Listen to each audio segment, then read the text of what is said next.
had to be at another. Thank you, Belinda. Oh, you're welcome. I always forget that.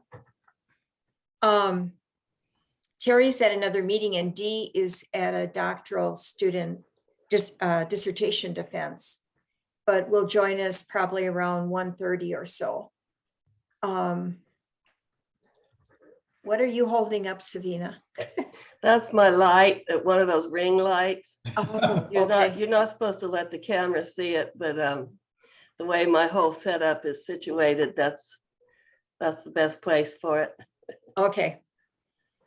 So anyway, if we don't know each other, and Lisa may not know Claudia, why don't we just go ahead and say who's on the call today? So Savina, you want to start? Okay, I'm Savina Shonifer, retired from FAU and 5 other places, and on the board of the Boykin Institute. Very glad to be allowed to participate in these faculty caring learning circles. Belinda, you want to introduce yourself? Oh, yes. So I'm the receptionist for student services. I'm an RN myself and I assist with ABI. Thank you, Belinda. You're welcome. Lisa? Oh, you're muted. Whoops. I'm Lisa Weesey, and I'm an associate professor at the College of Nursing. And I refer to Anna Dean Boykin because she was my dean my first year there. And I just really can't even say enough good about that. And I got to know Savina through a course. And Belinda, I worked with her at the Memory Wellness Center, and Dr. Bitcher is my supervisor in a way, colleague. We work together on other grants and things. And so Claudia, I'm really happy to meet you. Really, it's wonderful. Yeah. Thank you, Lisa. Oh, and Marlene. Marlene and I are old buddies. Marlene? Yes, I'm Marlene Brennan, and I'm an assistant professor at the College of Nursing, and I'm also a PhD student. So I'm in the process of finishing up my PhD right now. And I'm Dean Boykin. I just want to tell you that I went so many times back and forth, and I finally decided that nursing as caring was the right theoretical framework to have in my dissertation. Oh, we'll be anxious to hear about that. And I know you'll have input as Howard makes his presentation today. Thank you. All right. I'd like to talk with you more about that. I know Savina would too. Thank you. Yeah. Maybe you can give me some extra points as to how I could. We'd love to hear what you're doing. Okay. Thank you. You're welcome. Claudia? Hi, I'm Claudia Grobel. I'm associate professor up here in Michigan at Oakland University. And I met Anne, it's been 10, 12 years ago. She was so gracious to talk to me. And then somehow we've been connected since then. I am also on the ABI board. And I'm here today because I'm really interested in Howard's topic, and I have not been able to attend these. And thank you, Belinda, for always keeping me on the list. Thank you, Claudia. We're glad you're here. Howard? Well, yes. You want to do my introduction? yeah, before I do that, I'm Ann Boykin. So anyway, and I have the privilege of introducing to you someone who really needs no introduction. Howard is a passionate nurse who has dedicated his life to advancing the knowledge of nursing and to advancing caring science. And I know we're all most grateful to you, Howard, for your ongoing passion in this way. One of the things about when you introduce somebody, even though you work with them all the time, sometimes you learn things that you didn't know. And it'd be nice to be able to do that with everybody. But anyway, so Howard earned his bachelor's degree in biology from Lebanon Valley College, BSN from Thomas Jefferson University, and Master of Science in Nursing from the University of Toronto, PhD from the University of South Carolina.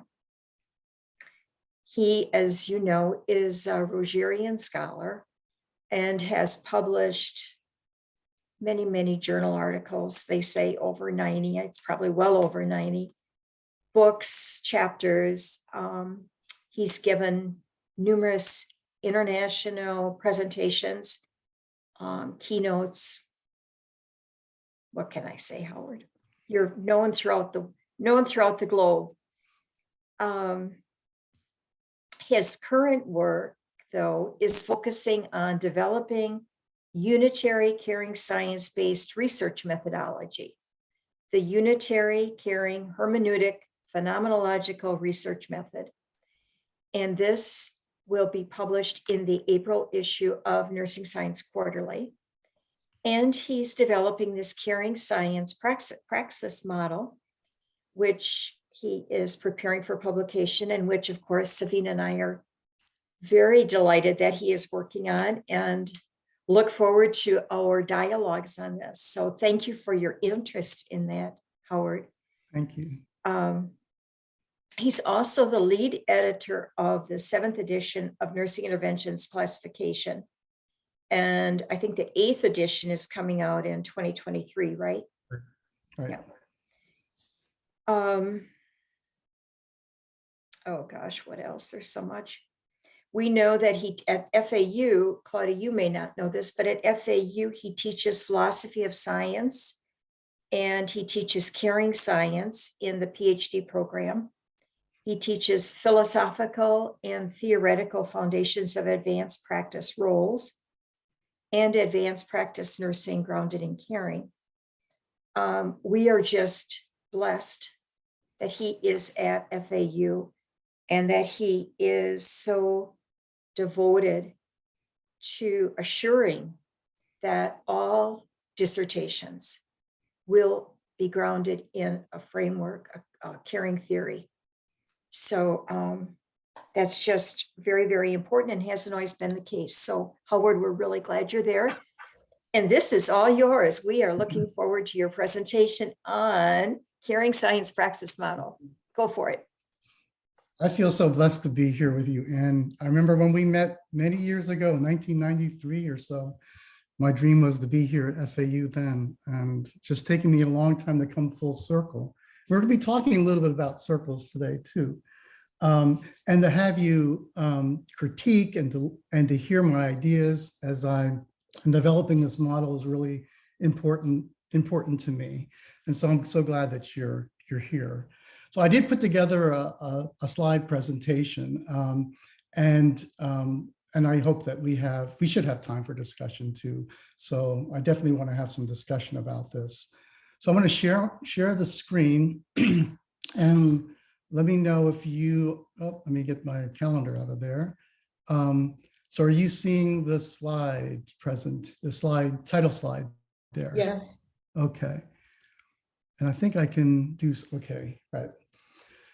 So when I was asked to speak last month, the topic that I was given was to talk about research and scholarship that advances caring science. And I presented two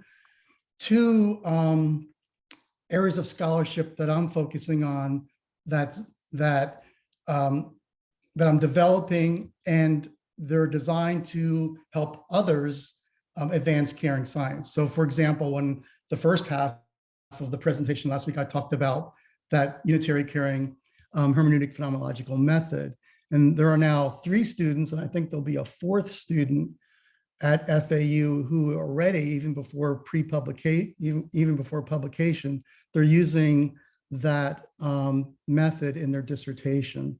And the reason for that is that it's a method that is grounded in unitary caring science, which is the work of Watson and Smith.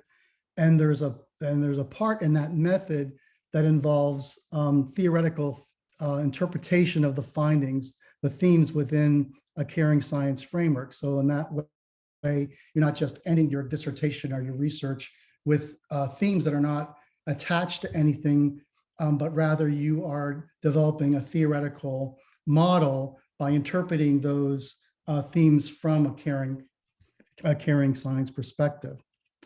So I would say that in Boyer's model, that would be the scholarship of discovery. Research is the scholarship of discovery. I also presented I think pretty briefly, the unitary or the caring praxis model, which is what I'm going to focus, which I was asked to focus on today. So that's more or less a scholarship of application or integration, because this model that I'm going to be describing to all of you, I think is going to be, I think it's sort of revolutionary and new way of thinking about nursing practice from a caring perspective. And so I think for some of you, it'll be the first time you have heard about some of these things. And so I'll be going into them in more depth. And part of the model, although it doesn't have to be included, but I'm including it, is nursing languages. And so I'll be talking about nursing languages as well, and how nursing languages can be integrated with caring science. See if I can advance these. How do we, I guess I have to go down here. Okay. So I'm going to show this right up front at the beginning, but we're going to come back to this at the end. This is what the model looks like. This is a model for both teaching, clinical, I don't like the word using the word clinical, but using decision-making in nursing practice for both teaching and for guiding practice for practicing nurses. I've been working with this model since around not the way it looks right here, but the model, the generic model without caring science in it. I've been working with that model since about 2005, and I actually put it in the chapter in the 5th edition of the NIC book, and it's also in the NOC book as well. And I pretty much have, I don't know how many presentations I've done on this model, but I don't talk about nursing languages without talking about this model, without the caring piece. So in the course of this presentation, I'm going to explain where the model originates, because I'm not the originator of the model, and how how you use caring science within it. I'm going to start with a story. I think it's good to start with stories. And I'm not sure how many of you have seen this movie. It came out in 2016. It was called Arrival.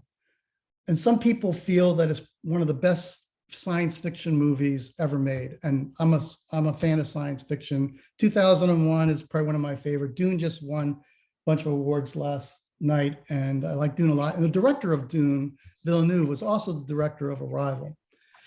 And the movie is based on a book by Ted Chiang called Stories of Your Life. And I have to admit, I do think I just see things from a different perspective. And so when I watched this movie, already I saw all kinds of links between the messaging in this movie and nursing science and nursing languaging. And I want to make some of those connections to you by telling you a little bit about what this movie is about. I think the movie is profound and on many, many levels. So just a little backdrop. So in this film, 12 spaceships, and I'm going to go back, actually, I'm going to go back to this. 12 spaceships, these huge things, descend on the Earth around different continents, including the US and Montana. They all appear simultaneously, one over Russia, one over China, one over Venezuela, which is where this one is. All around the world, these things suddenly appear. And the question is, why are they here? And so the main character in this film is a linguist, a scientist who's a linguist, and she's in a relationship with a person who is a physicist. And one of the questions they raise in this film is, what's more important for humanity, science or culture? And of course, the physicist takes the angle that science and knowledge is what's most important. And the linguist says that culture and language is what is important. The film doesn't really answer well, maybe not directly, but I do think the film does answer that question in terms of what's more important. So in an attempt to find out why they're here, they hired this linguist to try to develop communication with these species that are within these pods. And they speak a different language. And all of the continents and all the, Russia, China, they're all trying to figure out, are they friendly or are they a threat? And because of the difficulties in understanding and communicating with an alien culture and a different species, different interpretations come about. So China and the Soviet Union interpret one of the words that is coming from this culture or these people, aliens, that they have a weapon and they're going to use this weapon. And so China and Russia are now mobilizing and ready to create a war and attack these, this alien culture because they think they're going to alienate us. But in working with with understanding their language, the linguist believes that they're misinterpreting the word threat for gift. That what they're really communicating to us is that they have a gift. And the question is what is the gift that they have for us? Well, the gift turns out to be language. A universal language that everyone can understand so that we all can communicate with one another. That's what they're bringing. So that idea of language as a gift and language as a universal way of communicating, I think has implications for what I'm going to be talking about when I come to talk about nursing science and nursing languages. Another interesting feature about this film is this is the way they communicate with these. They don't communicate with an alphabet or with words. They create these circular diagrams that one of these diagrams really is a sentence, a paragraph all at once. And it's nonlinear because these creatures speak a nonlinear language because they live in a nonlinear time. So they live past, present, and future all at once. And one of the profound things that happens in this film is that as this linguist learns their language, learning the language starts changing her cognitive way of thinking and changing the way that she sees reality. So as she learns this nonlinear language, she begins to experience non-linearity. So she begins to think and see the future as well as the past all at once. So language structures thought in this case. That's not a new idea. It's described here. There are theories about this idea that language and culture structure thought. And so as I was watching this film and listening to this, I was thinking, indeed, nursing languages in the sense of our classification systems and our theoretical frameworks, they structure the way nurses think. That's what the design and intention is. So when I look at the world through the lens of Rogers or King or Roy or Oram, the world is being structured the way I see it through that lens. So it's structuring my thought. And so language then is not only structuring thought, but it actually is determining how you think. And without a common language, we don't have communication. We have miscommunication or the potential for miscommunication, which is what exactly happened in this film as people were interpreting their message in different ways. There's a relationship between language and culture. And when I present this work in other countries, like in Brazil, which they speak Portuguese there, or in Mexico, where people speak Spanish, I asked the audience, imagine what your culture would be like if Portuguese was not your language, or what if Spanish was not the language of Mexico?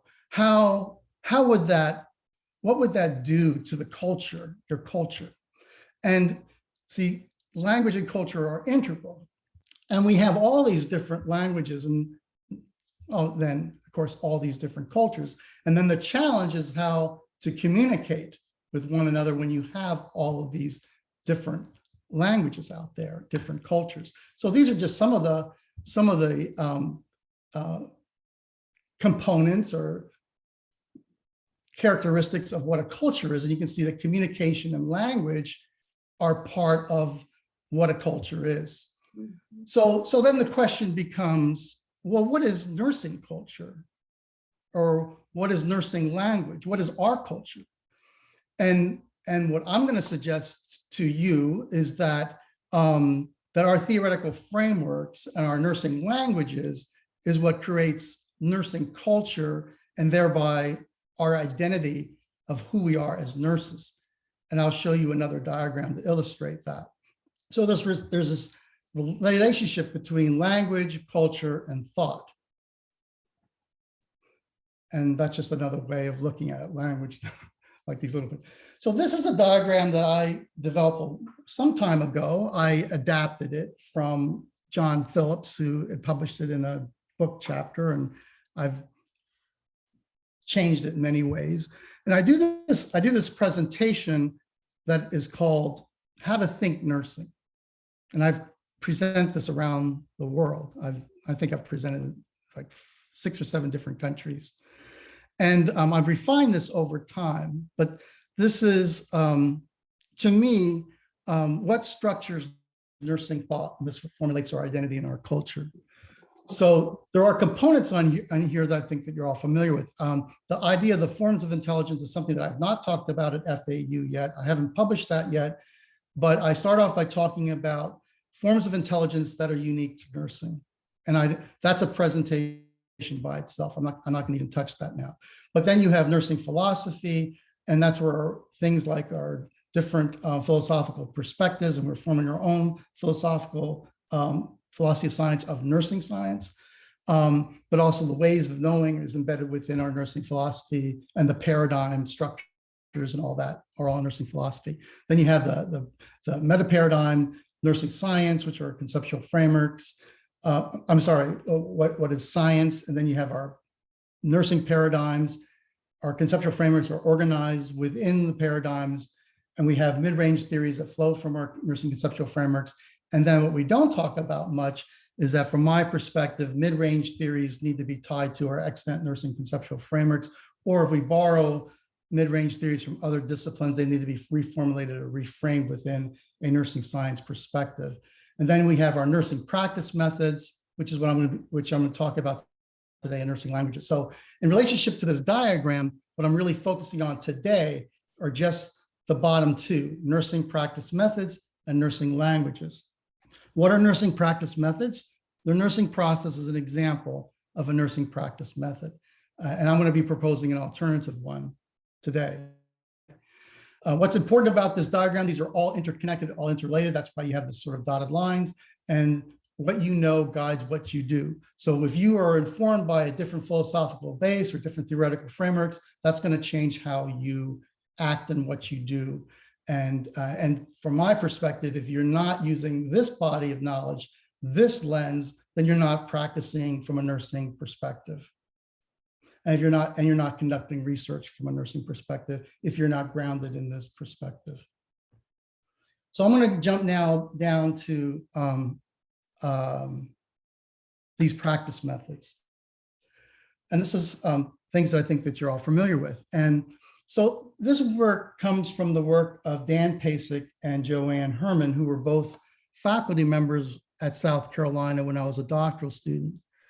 I was there in the early 90s. They didn't come out with this OPT model until the late 90s. In fact, their book wasn't published until 1999. I wasn't exposed to the OPT model while a doctoral student, but ideas of it filtered out through some of the classes. I took classes with Dan and Joanne, and Dan was already talking about meta thinking and nonlinear processes and things like that. So they see the evolution of nursing practice models as these three generations. The first generation was the nursing process from Uriah and Walsh in the 1960s. The second generation from people like Marjorie Gordon and Carnavelli, the APDI model, it came about in the 1980s. And that's pretty much what we're still sort of like in that phase. And then they argued that that the nursing process is outdated, and I'll explain to you why it's outdated. And they proposed a new practice model that is for now and for the future. So this is the ANA model, which is grounded in the nursing process, and you can see you have the steps of the nursing process there. Is now expanded to 6 steps, and this is pretty much, I think, what guides. Because it's in the standards of practice, is pretty much what guides nursing education and in some respects, nursing practice as well. The important thing to say about this is that this is a theoretical model that that anybody, this is simply a problem-solving method.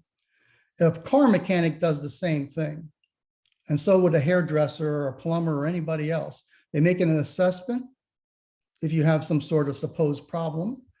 They diagnose what the problem is.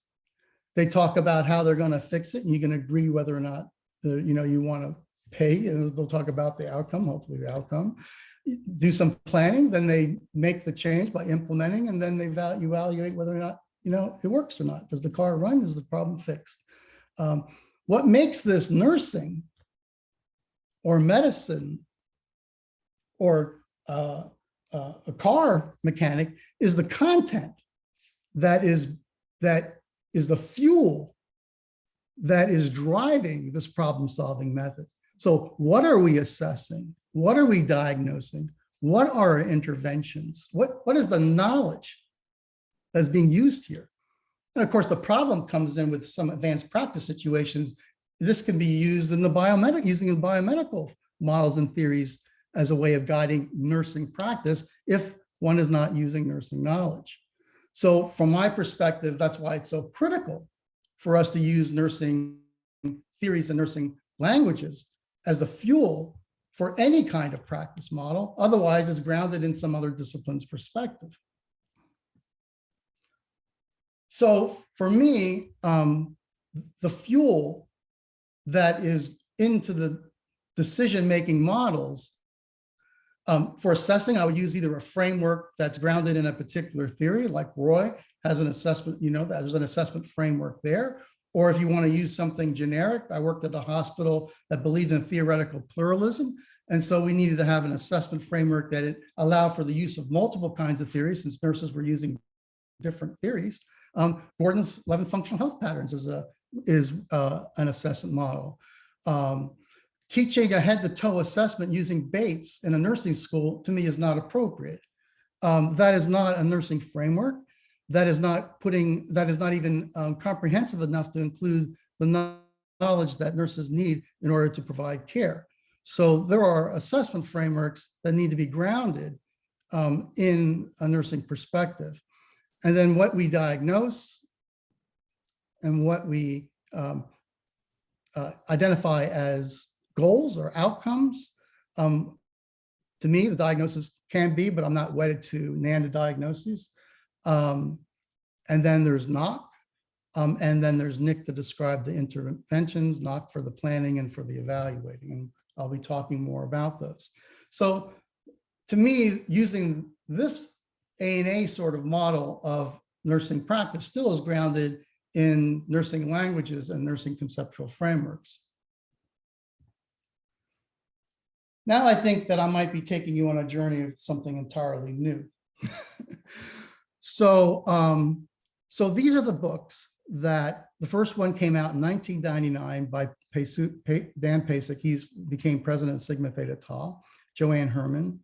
The second edition of the book, slightly different change of name, came out about, I think it's 2016. And then the third book on the side is this OPT model applied to advanced practice nurses, so DNP nurses or master prepared nurses that are working as nurse practitioners. So there's 3 sources out there on learning and how to use the OPT model. All 3 of these books are, 3/4 of these books are case studies. So each chapter is a case study presenting the OPT model to a particular patient and to a particular patient population. Before you see what I did with this in terms of caring science, I need to describe what the model is as they present it, okay? And then what I've done to advance this model. Dan does not say, well, I'll get that part when I talk about framing. So the best way for me to explain this is in a linear way, but to remind you that this is a non-linear model. So I'm going to present these components in a sequential fashion, but all of these happen all at once. Okay, so just like the communication with the aliens from these other, from somewhere out there in space, who had a nonlinear language, this is a nonlinear way of thinking, just as they have a sort of a nonlinear way of thinking. And what's really interesting about this is when I present this to practicing nurses, so I presented this in hospitals in Colombia and Brazil, and I put up the nursing process and I say, you know, which one of these models best reflects the way that you think, you actually think in practice? And I can tell you that they do not think in a linear way using the nursing process, okay? That they universally will say that this, although it's the first time they've ever seen it, that this better reflects the way they are actually thinking and practicing. So the first component is this idea of listening to the person's story in context, which is a departure from the nursing process, which has assessment as its first step.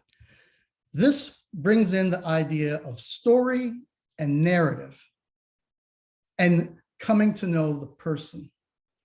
While you're doing that, you are gathering the information that you need, the relevant information to why they're coming, what is the issues that need to be addressed in terms of nursing care. So you're listening for cues as you're listening to their story about what are the signs and symptoms, or what might this, making inferences of what this data or this information might mean, and you're thinking about what is the meaning of the story they're telling you in terms of their health situation.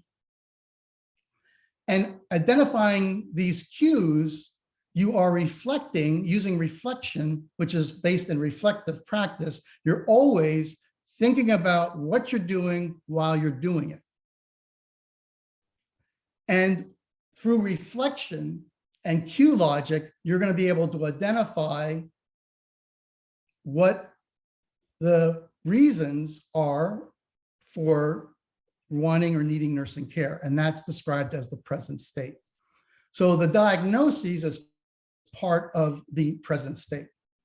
But at the same time, you're thinking about what are the diagnoses and what are the problems, you're also thinking about what do they need to do, or where do they need to go, what are their outcomes, and in order to resolve this problem. That's why you see the overlap between the outcome state and the present state. Okay, so outcomes then become the focus and the goal, and you are all the time testing the relationship and thinking about what is going to need to happen to get the person to move from the present state to the outcome state. And that's your hypothesis thinking in terms of testing and thinking about what appropriate choices that you need to make in terms of decision making. So the outcome state is informed by, if you're using nursing languages, by NOC, the outcomes, and the present state by NANDA, the diagnoses. And the decision-making are the choices of interventions that's going to move the person from the present state to the outcome state. What I jumped over is framing. And to me, this is the most important, well, it's all important, but it's the most important piece of this model, because framing is how the conceptual framework that you use to frame this whole situation. Are you framing it within a biomedical perspective? Or are you framing it within a nursing perspective, a nursing science perspective? So this is where your nursing theory comes in. So if you're using Roy or King or whatever, that becomes the frame in which you are interpreting all these relationships and grounding it in nursing science. The judgment is the evaluation of whether or not how well the outcomes are being achieved. So that's looking at your NOC indicators, and I'll show you what those are. And then when you see the changes in the outcomes that are resolved, then you exit, and that's the end of this sort of process of nursing situation. Or it just keeps on going around. You see the arrows are going in a circular way. It's all connected, all happening all at once. And so you're always making judgments. You're always thinking about where the person needs to go in terms of their ever-changing dynamic. I don't like the way that Dan used the word state here. I don't see it as state. It is a dynamic process. And I think that that's one of the things that he should think about changing. So this is the way that it's presented in the book. And then there's case studies that are presented. Now there's some other really unique features about this. And that is the authors also talk about the kinds of thinking that are behind the scenes as you're using the OPT model. So you're using reflective thinking, you're using complexity thinking, using systems thinking, creative thinking, and critical thinking. And when you teach nursing process and clinical reasoning with undergraduate students, we would be teaching them all these different kinds of ways of thinking in relationship to decision-making. So that's integrated as part of the model too. Another feature of the model is what they refer to as the clinical reasoning web, which is something that is also not part of the nursing process, is that as you are determining what the present state is, and you're identifying what those nursing diagnoses are, you think about what the relationship is between those problems, and think about, so the students, as we're using this model, actually need to draw these arrows of what are the interconnections between these different diagnoses. And the idea of the clinical reasoning web is that the problem that you end up having most of the arrows going to becomes the priority problem. And that's really what needs to be addressed first, because more of the problems are related to that than any of the others. So what's kind of revolutionary about that is, instead of using something like, I think, Maslow's hierarchy of needs, where you're thinking about the priority as being, physiological stuff first, and then, safety, and then belonging, and up that hierarchy towards self-actualization, that you kind of teach students that you have to address these physiological things first, that after you do the clinical reasoning web, you might actually discover that it might be a spiritual crisis that is the priority diagnosis, okay? And that actually what's going on physiologically is because of that. So, in a sort of causal, nonlinear way of thinking. So I like the idea of the clinical reasoning web because it helps students think about the complexity of the patient's situation or the person's situation, and thinking about how people really are a biopsychosocial cultural being, and that there is everything is connected to everything else, and that one problem may not be a priority simply because it's physiological over some sort of existential issue. So I remember when I first presented this to a very close friend of mine, she said, "That's the same as the nursing process." And I said, "No, it's not. It's nothing like the nursing process. You can't even see the nursing process in that. Where's assessment? Where's diagnosis? where's the nursing theory in the nursing process? Where are the outcomes? Well, if you go back to the, where are the outcomes? It's not explicit. The OPT is an outcome-focused model. It's grounded in thinking processes that are explicit in the model. It's non-linear. And people say, oh, but the nursing process is non-linear. All those components are all, like they're all connected. That is still sequential and linear. Okay, it's still sequential. This diagram doesn't say anything about linearity. Okay, all these are simultaneous. They're all happening at the same time. That is very clear.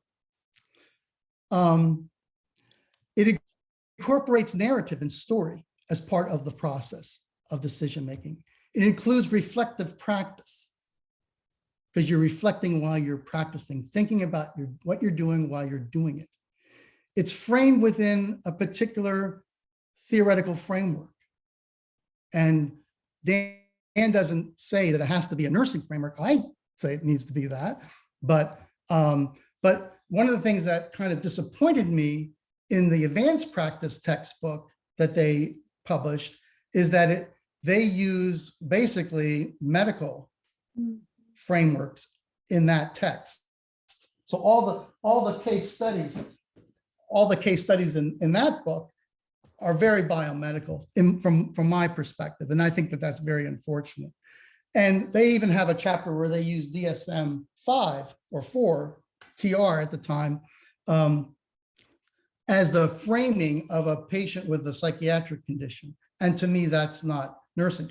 So it's part of the piece, but it's not a nursing conceptual framework. So Herman and Pasek do not specify what these components should be informed by. That's what I've done in the Nick book. I talk about that the framing should be a nursing conceptual framework. I say that the present state needs to be nursing languages such as NANA, NIC, and NOC in the decision-making and the outcomes and the framing. And that reflective practice is grounded in the work of Christopher Johns and Don Freshwater, because I think that they have their model of reflective practice is the most comprehensive for nursing. So this model then synthesizes and pulls together a number of different components. It brings together narrative, nursing languages, reflective practice, and what I'm going to do in terms of the framing, nursing, caring as nursing. So I've developed those components in my work. So what does the model then look like when you use as the frame? You can use Roy or Watson or King. It would look different, but this is the synthesis of framing the OPT model within nursing as caring. So, and this is where I'm looking for feedback. We have Ann and Savina here, but I'm going to explain how I see the OPT now when it's framed within nursing as caring. So the listening to the story in context becomes the invitation and listening to the story. It's that invitation that Ann and Savina talk about as when the person and the nurse is inviting the person to tell their story about why they're seeking nursing care. And the cue logic is listening to their story, but what you're listening for are the calls for nursing. So why is it that they, what is the nursing situation and what are those, I don't want to call them problems, but those aspects of them as a person and their growing and caring that is why they're calling or could benefit from nursing care.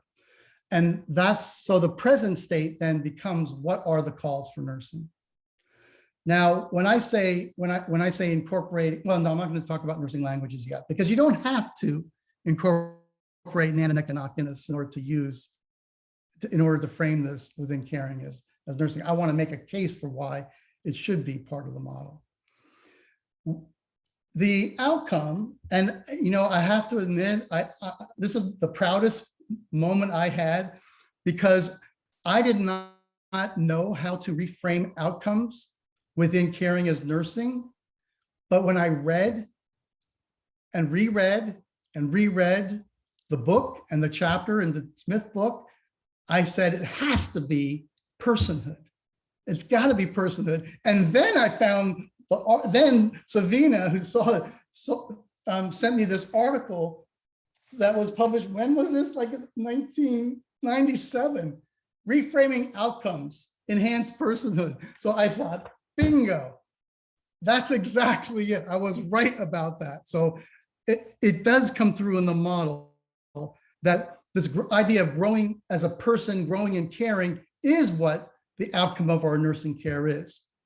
The caring in between, what that was in the OPT model was testing, but in this situation is not simply testing, it's the relationship between the person and the nurse, and the negotiation, the mutual planning, and all of the care practices that are happening that brings the calls to nursing in relationship to what are, the enhancement of personhood. And the interventions and the decision-making then are the creating of care and responses, because that's the doing and the action part.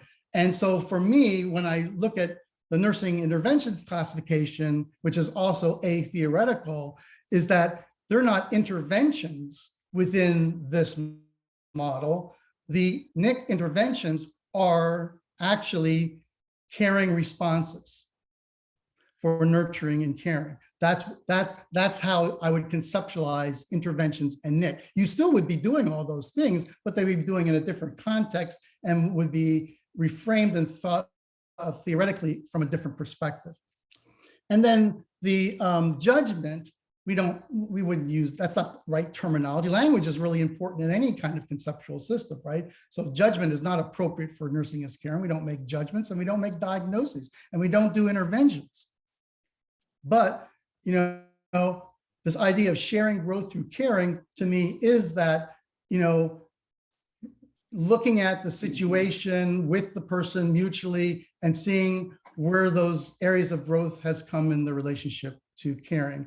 And that is the quote judgment. And then the exit or the outcome, and I don't think you ever really exit.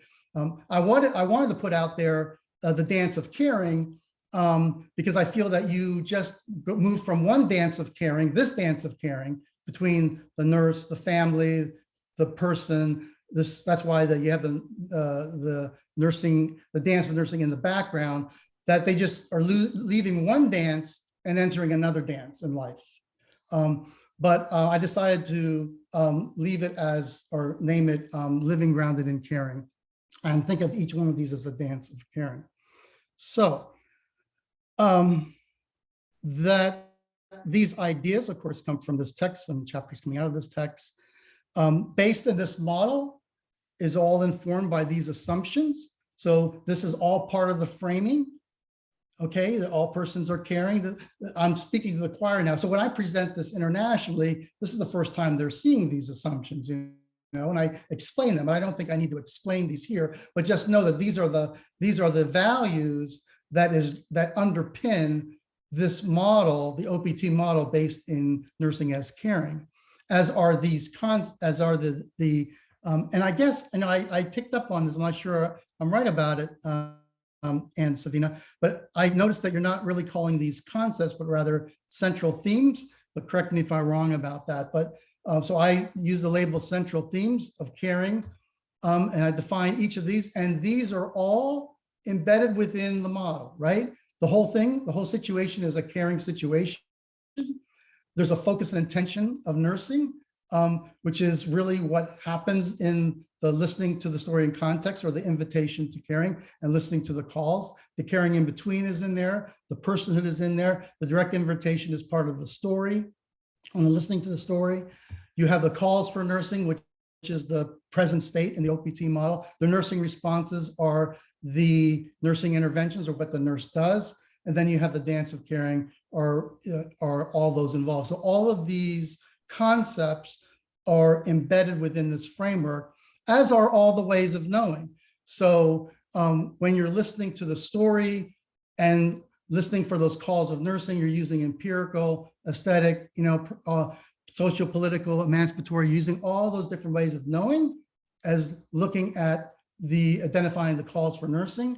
And you are also being informed by Roach's 6 C's, and you're also being informed by Meyerhoff's 8 caring ingredients. All that is part of the framing.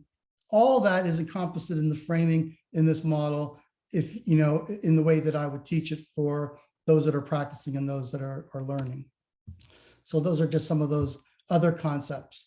And this is where I make some of those connections that the calls for nursing would be written ideally as a narrative. But I know that I'm not in the world of classification here at FAU, but and I don't know what the resistance is, but for me, the way that I think, I'm a synthesizer, okay? All my work has always been synthesis. I developed a practice method and a research method based in Rogers' Science of Unitary Human Beings by looking at synthesis. For the practice model, I synthesized Barrett's model with Calling's model. For the research methodology for Rogerian science, I reframed constructivism within a unitary perspective to come up with a research method.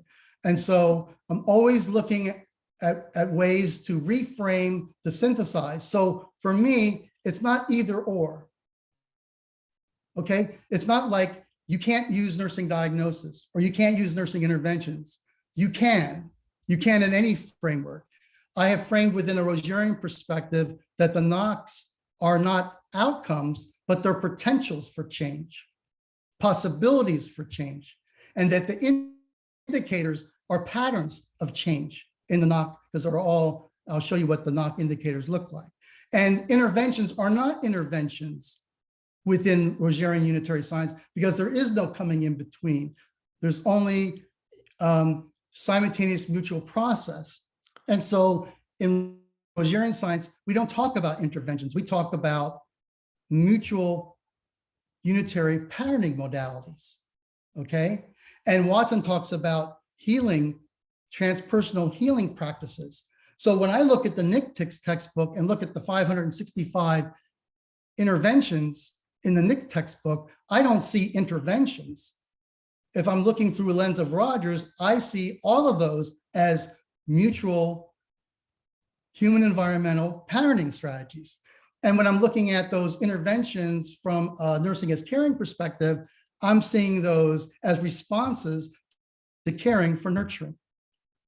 So it's how you conceptualize and frame the languages that makes it nursing and bases it in a particular theoretical context.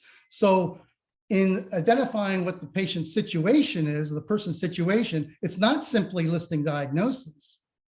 It's including the story and the narrative, of which the diagnoses are one aspect of it. And it's not just simply choosing NIC interventions that are in the classification system for selecting the actions that the nurse is going to take, but there are other actions that are grounded in caring and that provide a context for delivering those interventions that are part of that process as well. So it's not either and or, it's and both. And it's a synthesis of nursing languages and nursing as caring. So this is what the model then looks like when you add to it the nursing languages. You can see the calls for nursing. NANDA is one part of that. NOC is one part of enhanced, of how to look at and evaluate what are the changes that the person is making. And then the creating caring responses is informed by NIC as one part of that. Reflection, I'm just going to say a few words about that. I can do a whole presentation on reflective practice, but this idea that all the while you're doing this, engaged in this nursing process, in this nursing situation and this caring in between, you're asking these questions. And we need to be teaching students to ask these questions. And we all, as we practice and work with in the clinical arena, ask these questions. What am I noticing here? What does it mean? What judgment am I making and what are the criteria? Why am I doing what I'm doing? Is there an alternative course of action other than the one I'm taking? And these are some other questions. Who is this person? What is the health event that brings this person to the hospital or to the clinic, or it could be in a person's home? How is this person feeling? Is this event affected their usual life patterns and roles? This is all reflection. You should be thinking about these things all the time. How can I help this person? How can I care for this person? I did not reframe this with the language of caring science, but I could. Now I'm going to really start switching gears. So I really now want to talk, because I think that if anybody is skeptical, well, you might have some skeptics about the model itself. I'm not sure if it's making sense or not, but now I want to really talk about why nursing languages are critically important to any model that's being used in practice and in nursing, any nursing conceptual framework.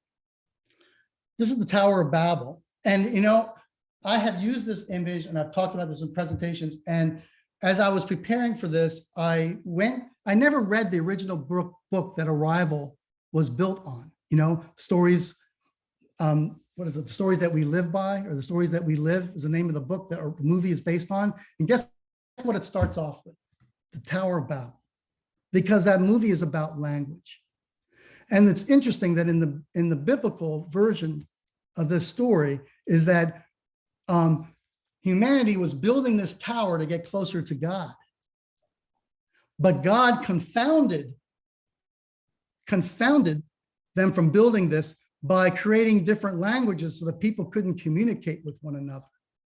And that's why the tower failed, because there wasn't a unified common language so they can communicate with one another and construct this. So from my perspective, when we talk about nursing languages, if we don't have a common language that cuts across units, agencies, states, countries, Nick has been translated into 12 different languages.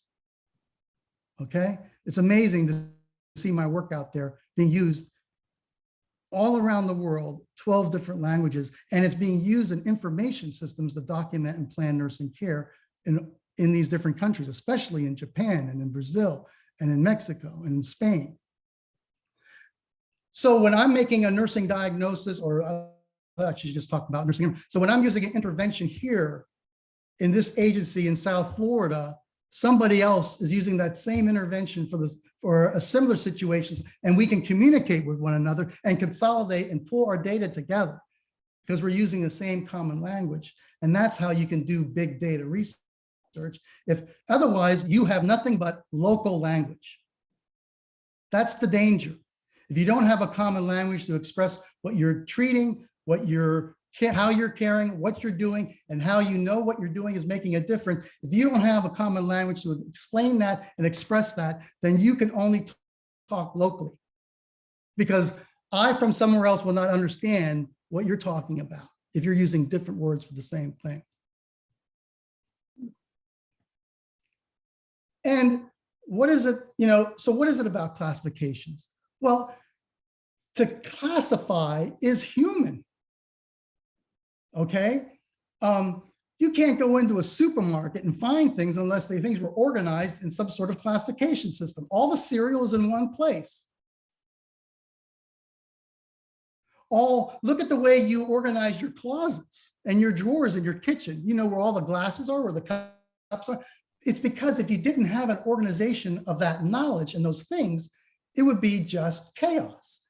You would not be able to function efficiently and quickly if you didn't have a way of organizing your things. And that is everything. You look around you, everything is classified. And so it's not a surprise that Fawcett would say back in 1989, way before, after we started developing the NIC classification, the development and use of nursing classification system is a hallmark of success in the evolution of nursing science and practice. All science, order, accumulation, knowledge through systems of classification. All sciences do. These classifications and taxonomy identify the phenomena central to the discipline's concern, provide the name for the phenomena, and create a common language and use and definitions and descriptions of terms in the classification that give names meaning. It's not simply a term or a word. There's all of the labels, and I don't even want to call them labels, they're terms. A classification is a terminology, it's a language. They're loaded with meaning. Enhanced coping, which is one of the next to enhanced coping. There's a whole structure of meaning about what that means. It's not an idea of reducing something down to a word or a term or a definition, but it is loaded with meaning. When I look at the classification that's organized in a taxonomy, it makes nursing knowledge visible. I love walking into a room and I have on my desk, or I carry in with the room, I carry in Fawcett's Nursing Conceptual Framework book, the NANDA book, the NIC book, and the NOC book. And if I'm going to talk about a particular conceptual framework, I'll bring that book in too. So I could bring in Nursing as Caring, and I put it on the table. I say that there, what you see is nursing knowledge made visible. You need to familiarize yourself with it. It's our knowledge base. It's how we think about nursing. It's what we see and diagnose and what we treat. It's how all the things that we do is in there. NIC includes 565 interventions and 13,000 nursing activities that are organized under those interventions. You can clearly see what they are. And it's not grounded in any kind of theoretical perspective, okay? The idea of classifying and classification is grounded in a particular philosophy of science, but the interventions themselves and the outcomes themselves are not grounded in any particular theoretical perspective. You could ground them in biomedical and physiological science if you want, but the idea is to ground them in a nursing perspective. This is another quote that I put in the book. This is in the front. This is in the 8th edition that's going to be coming out. I love this book, The Art of Naming. Explains that the scientific naming becomes part of our perception, and the names are verbal tags that give meaning and understanding to the world around us. Scientific names, like the label for each nursing intervention, in Old's words, are linguistic beauties. And behind all scientific NIC labels, I'm just talking about NIC, are the stories and the knowledge reflecting nursing practice. Through a label or a name of an intervention does not by itself include the depth of understanding and meaning. All intervention labels call forth and connect the person to all the beliefs, narratives, and practices associated with the label name. In other words, every nursing intervention is associated with a whole universe of meanings, perceptions, skills, emotions, actions embedded in the nurse person caring experience. NIC makes the hidden world, the hidden work of nursing visible by identifying the knowledge embedded within nursing practice. Central to any scientific system of knowledge is having a means to classify and structure categories of information. And I understand that, I'm not sure, Ann, you can correct me about this, but either Dr. Ray or Dr. Parker, they were working on a classification system of caring, right? Somebody was doing work down here and developing a classification of caring behaviors. That would have been a classification system. The difference here is that caring, NIC is comprehensive.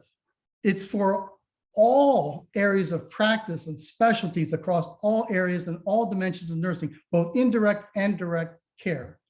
So it kind of like is more global and comprehensive, and classifications are focused on different things. But our target with nursing interventions is the whole of nursing.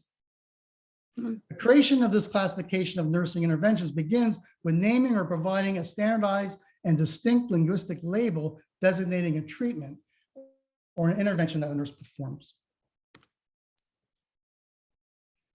So here we have the idea that to classify is to be human, because we all classify and we all organize everything around us. And nursing is complex, very complex, much more complex than your kitchen or your closet. So when you organize nursing knowledge, okay, you're organizing something that's pretty complex, that it actually enhances the idea of being able to retrieve information quickly, especially in decision-making.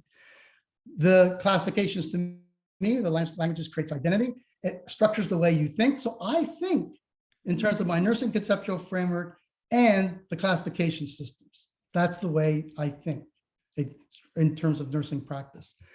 Common language facilitates communication. The taxonomy makes knowledge visible. The NNN taxonomy is theoretical.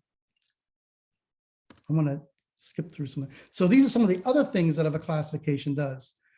It not only does it make care visible, you can't put things into the electronic healthcare record and electronics unless you have names for things that are standardized.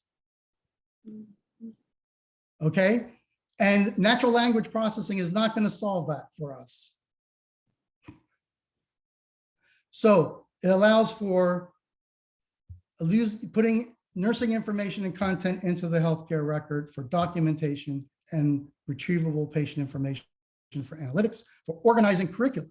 So you can organize, if you incorporate nursing languages into the curricula, you would organize courses, not just by the conceptual system that's informing everything, but also by what are the interventions that are being used to treat the conditions in this particular course the students are learning about. Facilitates clinical decision-making because it's part of the nursing process, or the OPT. It facilitates communication. It determines appropriate allocation resources. And we have in the appendix, we have designated what level of education it takes to carry out each intervention and how long we estimate that it takes to carry out an intervention. If all that is computerized, you can figure out what the caseload is for your nurses that day in terms of time.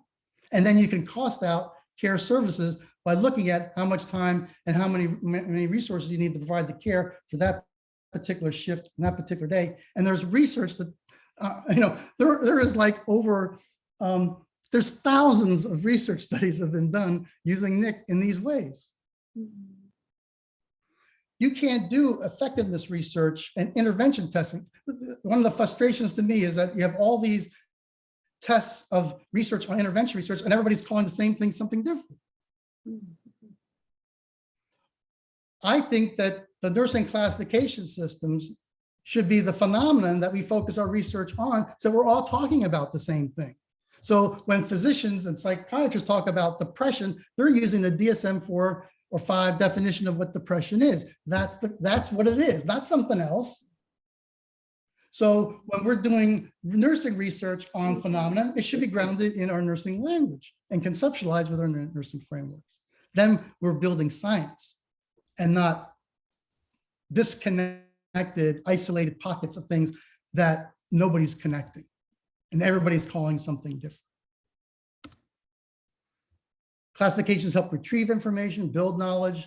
When you look at the taxonomy, you can see relationships you may not have been able to see before. It helps make sense of nursing. It helps manage complexity, facilitates decision-making, and helps with the flow of nursing.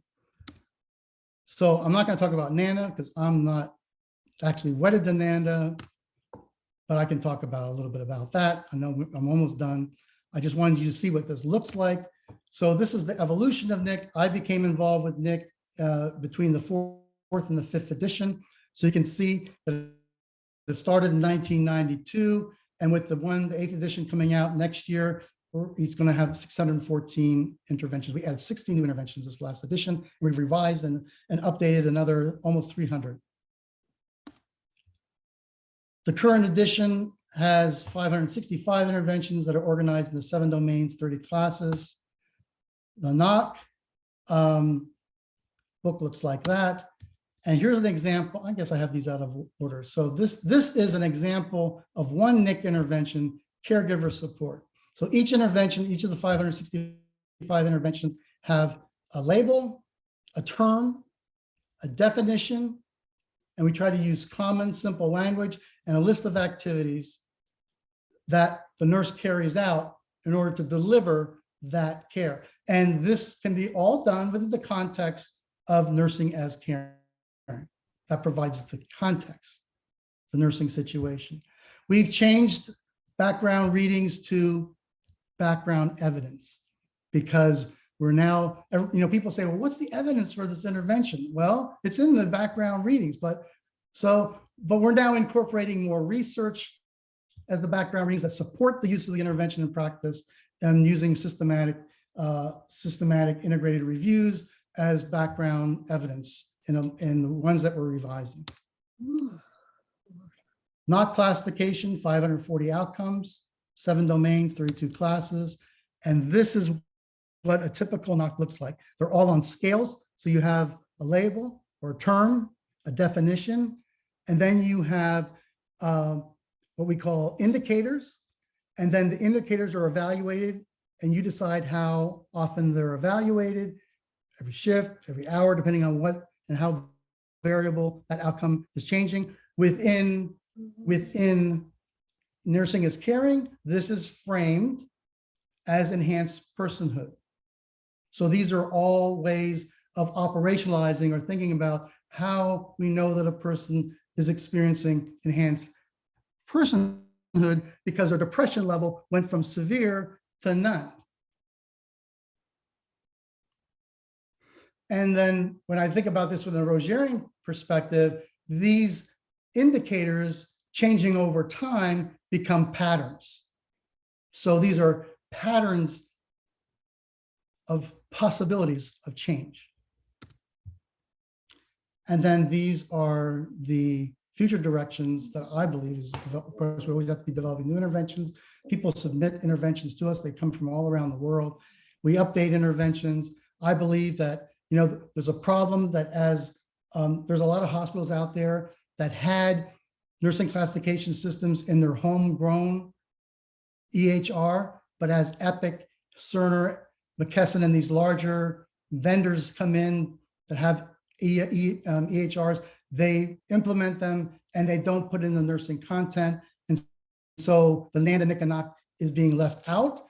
And in its place are checklists, flow diagrams, and nearly meaningless information that don't capture the essence of what nursing is doing because they've lost the inclusion of what are the interventions the nurses are using and what are the outcomes the person's achieving. So we need to make sure that the nursing classification systems are incorporated into the AHRs, and nurses need to be at the table to make those decisions. I don't understand why NIC is not being used in evidence-based practice guidelines. When I was the head of evidence-based practice program in Iowa, I incorporated NAND and NIC into all the evidence-based practice guidelines that we were developing at the Somé Center. There's no reason why they shouldn't be there. They should be grounded in our standardized and nursing knowledge. We could be using NICs to address quality indicators. We can be using NICs to determine nursing acuity levels, and we can use NICs to determine staffing ratios levels as well, and also it would serve as the basis of research. And now that's what it looks like at the end. And I think that is the last slide. And I think we'll have you just look at that for a moment and then we can talk.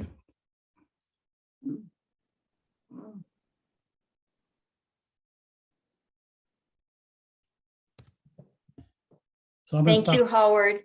I'm going to stop sharing. So we only have a few minutes, Oh, and we I can know go. we have so many questions or thoughts.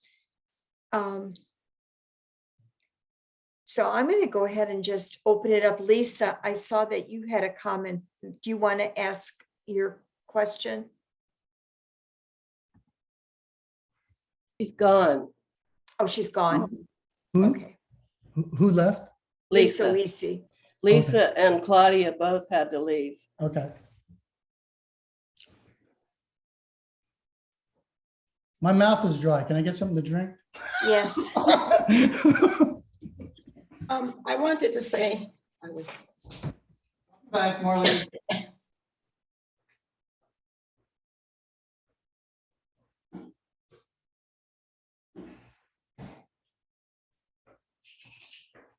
Okay, I hear you. Okay, I just wanted to say it was a good presentation, Howard, and your model is very much, it appears to be a sound model. The only thing I have to say is your understanding of the nursing process, and that's probably because I've used it for so long. And you know, the one reference you made that the nursing process does not start with a narrative or the person's story, and it does.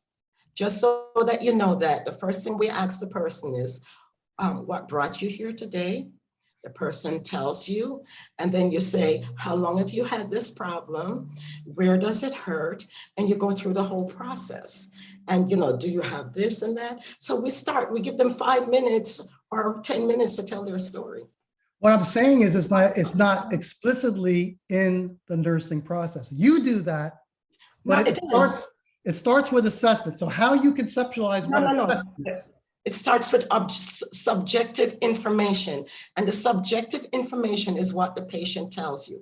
And I've taught, you know, I'm teaching a health assessment course right now, and so I teach students about that.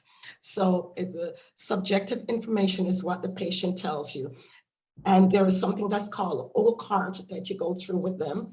How long have you had the problem? Where is it located? What is the duration of the symptom? What is the characteristic of the symptom? And is there any radiation? And what is the timing? So we have a whole list of stuff that we collect information on the patient. And so, you from know, from my perspective, Marlene, that is not narrative. That is not story. That is a checklist of things that you're assessing for from some sort of framework. That is not listening to the person's story and looking at the meaning listening of to the their story, and then we fill in the pieces by asking more questions. Because if you don't ask questions, you won't get more information. I think you need to read more about narrative and storytelling. And the theoretical foundation for that, beginning with the work of Diekelman. You are not using narrative. You know, Howard, I understand a narrative because what I'm doing on my research now came out of 2 narratives and understanding after I listened to these people. But the description that you just gave, this is what's going on with them. The description you just gave is not listening to the story, okay? Okay. That's just my interpretation. Thanks anyway. It's good, and I like your interpretation of Nick and Knock. Any other comments? That I know that Savina and I are going to be having a dialogue with Howard later this week on nursing as caring as he sees it here. And I've got a few notes on that. Why don't you elaborate on what story is from your perspective? Are you talking to me? Yeah, from Savina. And Well, story is about inviting a person to help you to know who they are.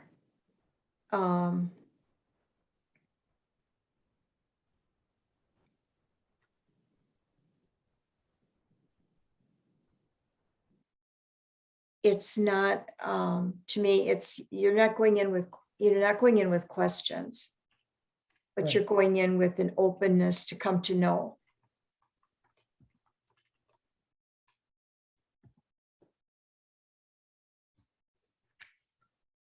Does that make sense? yes.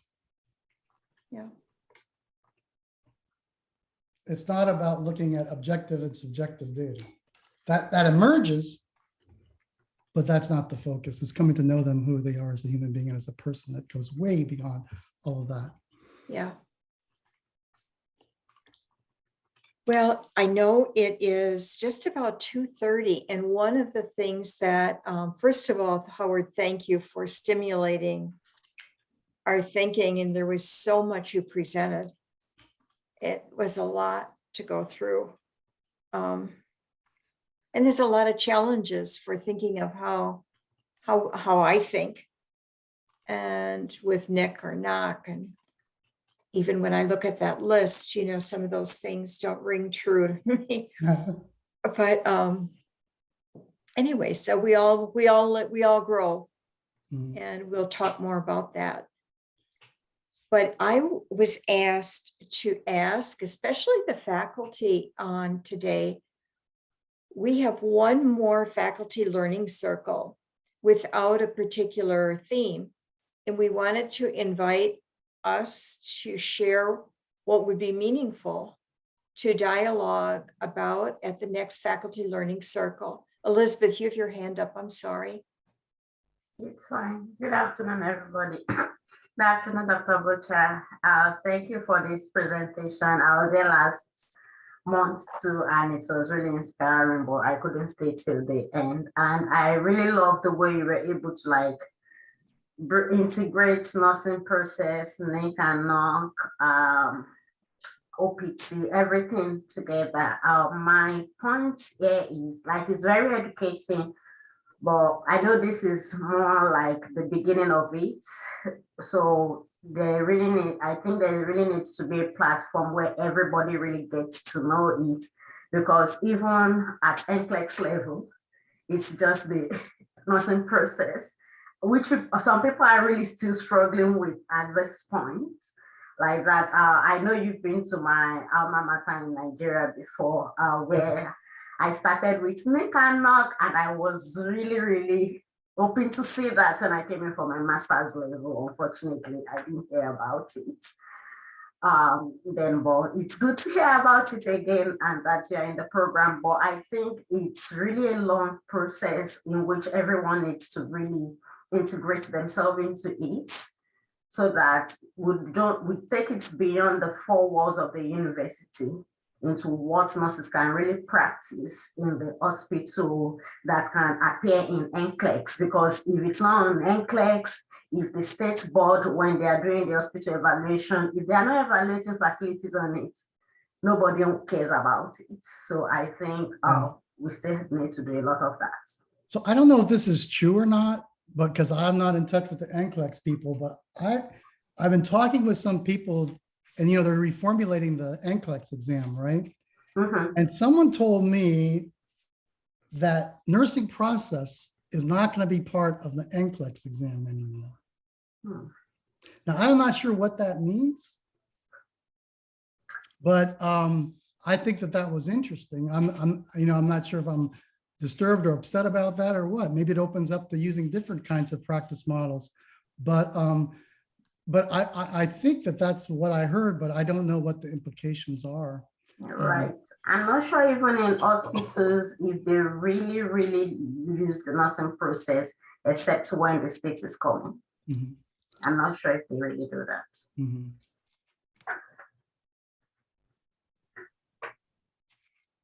Yeah, I'm into Dr. Biking. Yeah. So are there any other comments, but suggestions for the April meeting? Anybody have a suggestion? And this is Dee. I think that given Howard's presentation, we need to have some dialogue, which might help all of us, you know, in terms of understanding, you know, the ideas that Howard has presented, you know, since it's very comprehensive. And, you know, on this issue, like you raised, Howard, about classification, you know, how all sciences, you know, have some type of classification. And I wondered also, I guess your philosophy to some extent rests upon Wittgenstein's philosophical work and philosophical investigations, because it has to do with language and culture and that relationship and the way in which philosophers themselves argued to some extent against and for him. And now he's classified as the central philosopher of the 20th century. So I just wondered, you know, that's one thing I'd like to hear from you in terms of the underlying philosophy of your ideas and work. Right. So I ran across an article that was written by somebody in Italy, a nurse in Italy, what not darkly prepared though, but it was very, very philosophical, talking about Wittgenstein, can't pronounce his name, and classifications. And this person was making an argument that the nursing classifications of Nanda, Nick, and Knock were what we would call traditional classifications according to Wittgenstein, and that ICMP was more of a natural language classification. And he seemed to be advocating for ICMP as a standardized language for nursing, which I'm not in favor for. I see that as a background language, not as a foreground language. But he saw the limitation of the classification that we have as Nanda, Nick, and Knock as being at the label level, while ICMP is more natural languaging because there's these different axes that you can group things together to come up with a diagnosis, like 7 axes for a diagnosis in ICMP. So I'm, his argument was that we weren't consistent with what Wittgenstein was talking about in terms of language and classification systems, but ICMP was more along that line. But that's, to me, that's all debatable. And as you know, in complexity science, you have, for example, if you have chaos theory, you have disorder and then that movement to order, but it's at that edge of chaos where these networks of relationship are communicated for the purposes then of receiving some kind of understanding or articulation or self-organization or something like that, So, I mean, the philosophies in science undergirding, I think what you're sharing are also extremely complex from the point of view of opening up all of us for the, especially when we're maybe perhaps teaching at the doctoral level, the levels of communication that arise, out of maybe the potential for certainty within classification, because I think that's what complexity science is telling us, has to do with this notion of uncertainty.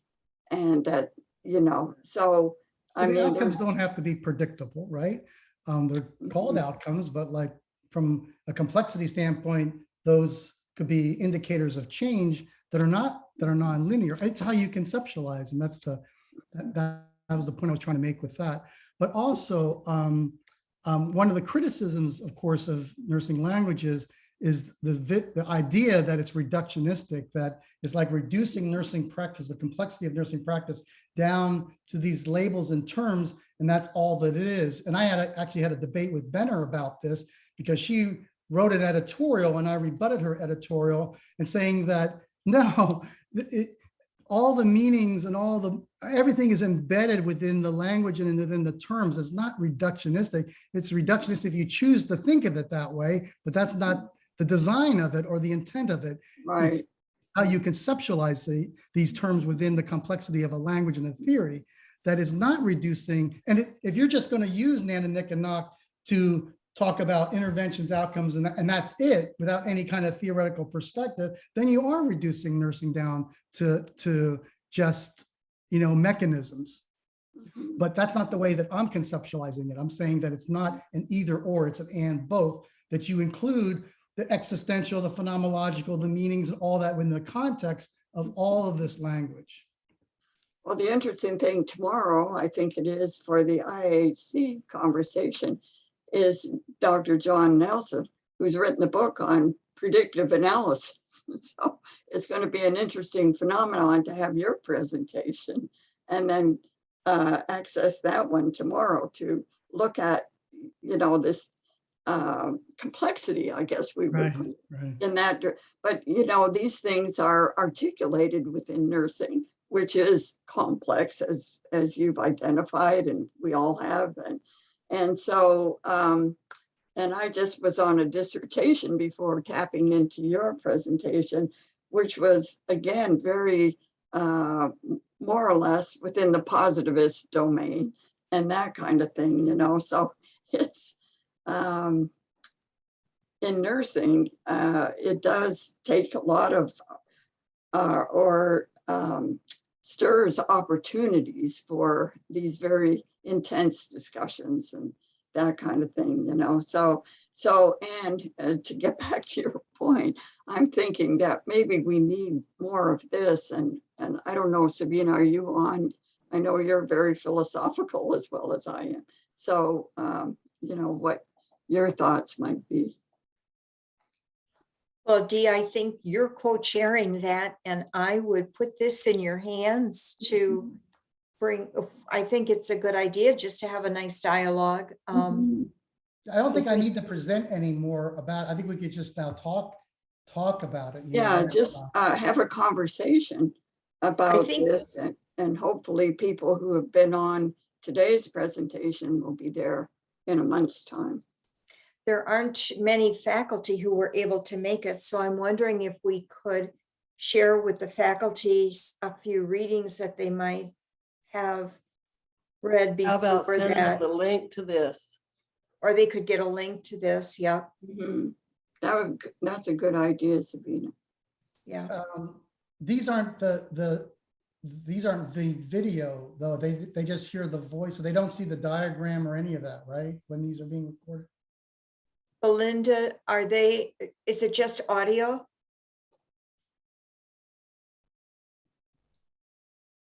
I think I heard that it was just audio the last time. And I thought, oh, really? Yeah, I think it is. Oh, I see. And I think But that's a you could problem. you could send out an attachment with the slides. You can see everything. Oh, you I can? thought so. Yes. Yeah. Okay. Okay, I thought someone said they were just audio recorded. Okay. No, the audio, whatever you put up on the screen, it'll I come see. up. And then on the one side, there's a dialogue. Okay. okay, good. Okay, so Dee, I'm gonna put that in your hands, and Well, I can talk to Belinda about making sure that this goes out to faculty, right? Like this Yep.